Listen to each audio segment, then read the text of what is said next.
Good morning, everybody. This is Randy and Kim at Family Tent Camping. Randy's just laid out the Kodiak Canvas Deluxe Flex Bow. This is the 10x14 VX model.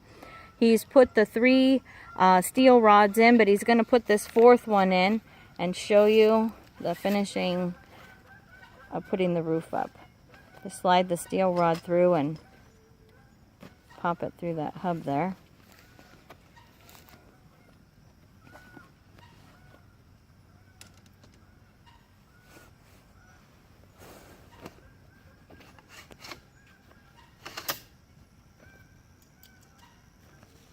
And that's all there is to it, to connecting the roof.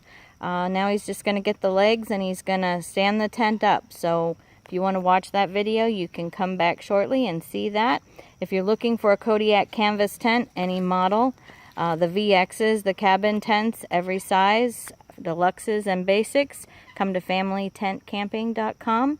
And if you're looking for a great state park to camp in, this is Rock Cut State Park. We've been here all week and they have tons of things to do. This is in Illinois. I think it's McChesney Park or Loves Park, Illinois. Rock Cut State Park. Just giving a shout out. Having a great time. FamilyTentCamping.com.